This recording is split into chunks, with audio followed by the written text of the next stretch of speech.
नमस्कार friends, flying blogger में आपका स्वागत है। आज हम जिस जगह पर आए हैं इसे कहते हैं रामकुंड वाटिका। इसको रामकुंड वाटिका इसलिए कहा जाता है दोस्तों, क्योंकि यहाँ पर भगवान श्री राम ने भगवान शंकर की आराधना की थी और इस कुंड में एक शिवलिंग की स्थापना भी की थी। ये स्थान उत्तर प्रदेश के महोबा जिले में है। यहाँ पर चित्रकूट की दूरी तकरीबन 81 किलोमीटर की है। इस स्थान पर दोस्तों आप भगवान शिव के 12 ज्योतिर्लिंग के भी दर्शन कर सकते हैं। भगवान शिव के इन शिवलिंगों के दर्शन हम आपको इसी व्लॉग में कराएंगे। इस स्थान की महिमा के बारे में हम यहाँ के एक नागा बाबा से भी बात करेंगे कि स्थान की महिमा के बारे में हम आपको अधिक से अधिक जानकारी करा सके। यदि आप चित्रकूट धाम पर आए तो इस स्थान के दर्शन भी जरूर करके जाए। इस स्थान पर दोस्तों आपको प्रकृति का अद्भुत सौंदर्य देखने को मिलेगा और हजारों वर्ष पुराने वृक्ष भी देखने को मिलेंगे। अब आप भी मेरे साथ दर्शन कीजिए उस भव्य मंदिर के जो भगवान शिव को समर्पित है। इसी मंदिर में आप 12 ज्योतिर्लिंगों के दर्शन एक साथ कर सकते हैं। बोलिए ओम नमः शिवाय।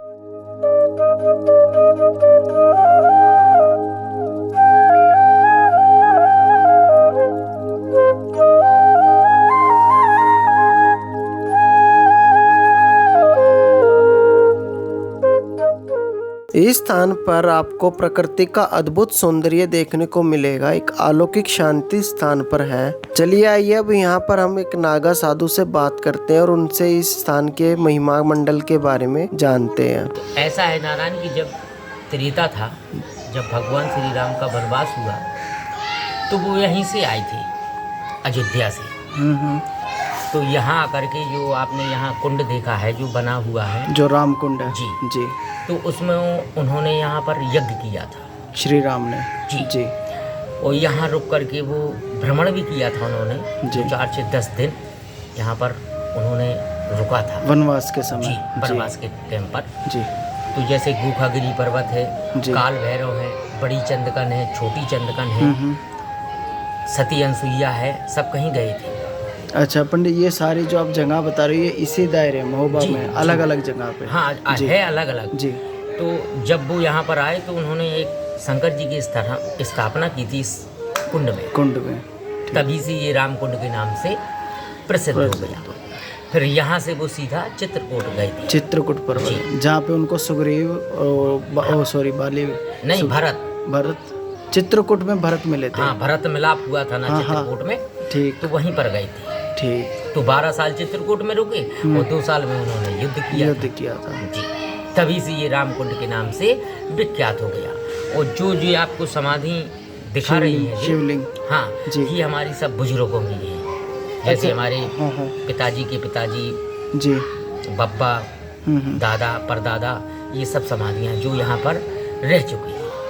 अच्छा पंडित जी, जैसे शिवलिंग बना रखे हैं अलग अलग, ये शिवलिंग तो मतलब ये होता है कि जैसे साधु हैं तो उनकी जब समाधि होती है, जब ब्रह्मलीन हो जाते हैं, शरीर छोड़ देते हैं, तो उनके ऊपर शिवलिंग ही रोपाई जाती है, इसमें नादिया नहीं रोपाया जाता। ठीक।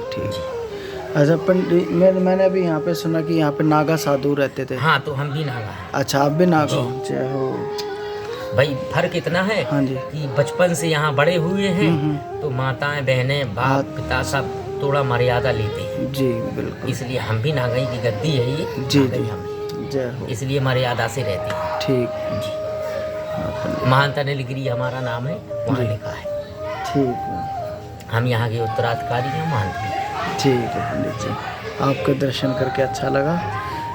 अब पंडित जी, जैसे यहाँ पे ये विंध्याचल, ये विंध्यवासिनी मंदिर ऊपर, तो ये देवी की स्थापना यहाँ, ये जो विंध्यवासिनी है जो सामने है आपको, हाँ, ये पहले बांदा में थी, गिरमा है। अच्छा, बांदा के पास गिरमा है, तो वहाँ पर थी ये विंध्यवासिनी। वहाँ पर ऐसा अनुष्ठान हो गया था, कृष्टान हो गया था, उन्होंने वहाँ के लोगों ने कर दिया था, तो वो माता उठ करके इस पर्वत पे आई थी। अच्छा, तभी से ये मंदिर बन गया, तभी से ये विंध्यवासिनी के नाम से ठीक प्रसिद्ध है।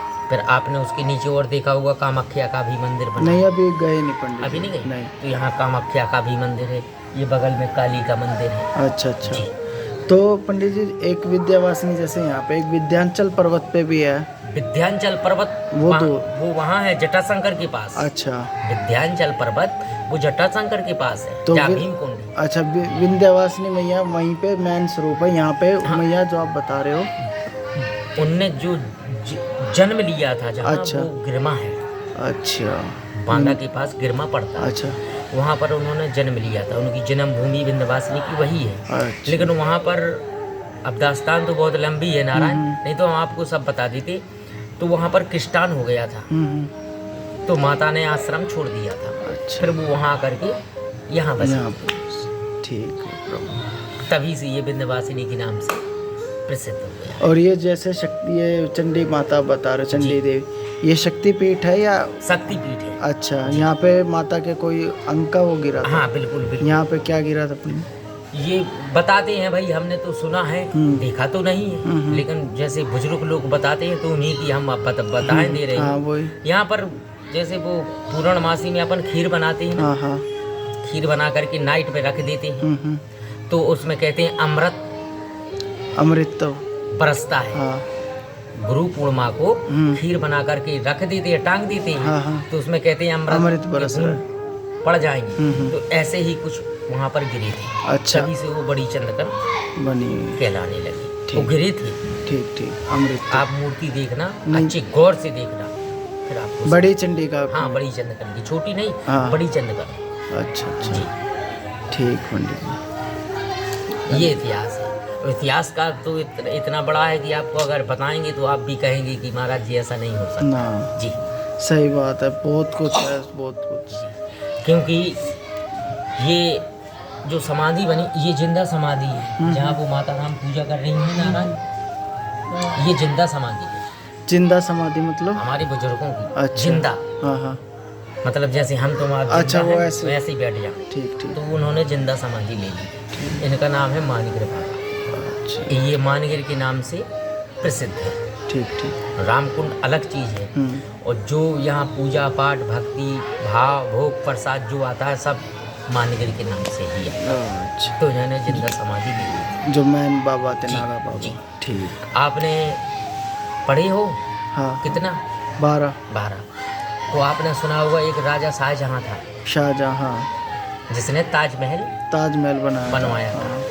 तो शाहजहाँ का नियम था कि वो उसकी पहले बहुत चलती थी ना, तो वो जिस स्थान पर जाता था तो उसको अजमाया करता था। शाहजहाँ इनका तो काम ही ये था कि इसमें कितना सत्य है। हाँ। तो जब काफ़ी साल हो गए तो उसने क्या किया कि जितने अपने बुंदेलखंड अपने भारत में जितने साधु थे महात्मा थे उनको सबको कैदी जी कर लिया था, कैदी बना करके रख लिया था। और उसमें जेल में डाल दिया था सब साधुओं को। जी। उनसे चक्की चलवाती थी।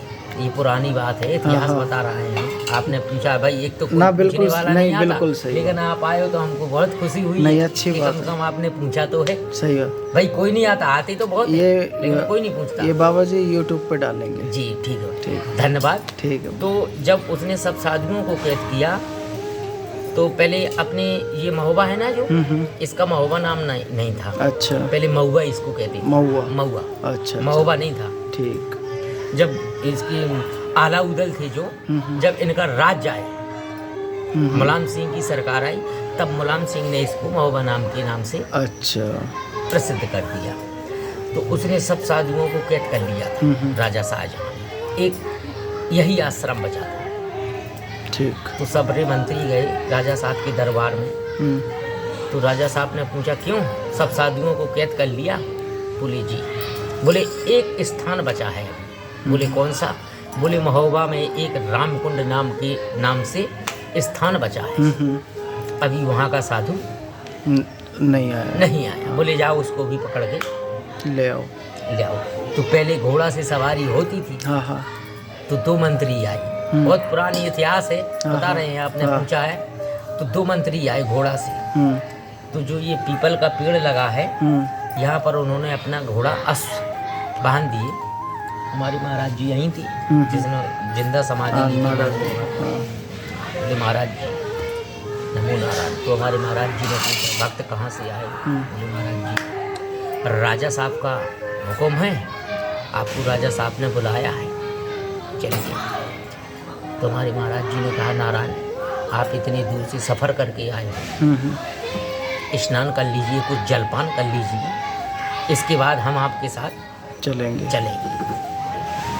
बोले महाराज जी क्या खिलाएंगे? तो हमारे महाराज जी ने एक देउल दिया, एक चावल दिया। एक देउल क्या होता है? चने का। अच्छा, चना होता है ना, हाँ हाँ, उसको देउल बोलते हैं। अच्छा देउल। ठीक। और एक चावल, एक चावल का बीजा, हाँ हाँ, और एक देउल। बोले जाओ इस कुंड में आप ढोके इसको हंडी में चढ़ा। अब वो मंत्री बोले महाराज जी एक ठैया देवल और एक ठैया चावल, और आप कह रहे कि हंडी में चढ़ा दो। बोले कैसे, पेट भर है? अरे बोले आप चढ़ा दो। उन्हें लिया, ये धुनी पुरानी है, लेकिन ये धुनी एक हमारे अंदर है जो जिसको हम पूछते चलते हैं। हाँ। ये बहुत पुरानी है। हाँ हाँ। बोले आप चढ़ा दो। उन्होंने क्या किया कि अधन धर के एक दाल वो देवल डाल दिया, एक चावल डाल दिया। अब वो हंडी पूरी भर गई, ठीक, उफला गई, फूल गई। बोले महाराज जी वो तो उफला गई। बोले उतार लो, भोजन कर लो। भोजन करे। अब उन्होंने इतना खाया, एक हंडी उनसे खिचड़ी खाई नहीं गई, नहीं खाई। बोले महाराज जी बची, बोले जाओ अपने अश्वान को खिला दो जो बंधे हैं। हाँ हाँ। उन्होंने उनको भी डाला इतनी सी हंडी में, तो घोड़न से भी वो नहीं खाई, छक गए वे खाते। बोले महाराज जी और भी बचे, बोले जाओ इसको जहाँ से धोया था वहीं चढ़ा दो, सिरा दो।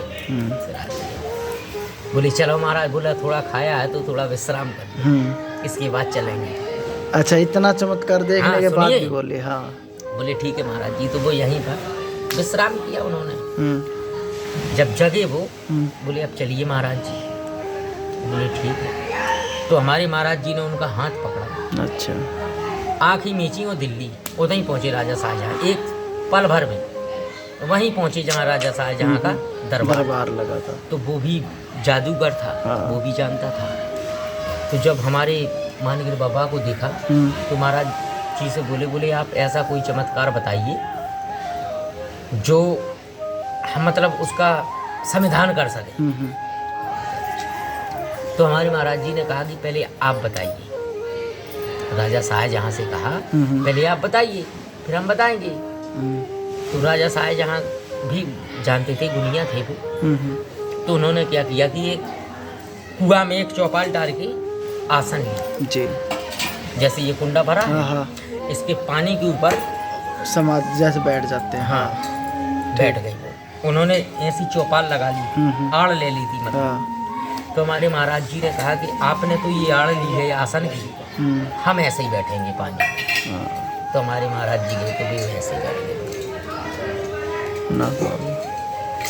तो राजा शाहजहाँ बोले महाराज जी आप मांग लो जो कुछ मांगते हो। बोले हमको कुछ नहीं मांगना, आप जितने साधुओं का कैद करें सबको छोड़ दो, सबका आजाद कर दो, बस इतना ही प्रार्थना है। तो सब साधुओं का हमारे महाराज जी ने छोड़ा लिया। कहानी बहुत लंबी है, हम तो बहुत बताएं। हाँ, ये इतिहास है इसका महाराज। ठीक है महाराज जी, अच्छा लगा। अगर आपको हमारा ये व्लॉग पसंद आया तो इस वीडियो को ज़्यादा से ज़्यादा शेयर करें और चैनल को सब्सक्राइब करें। तब तक के लिए जय श्री राम।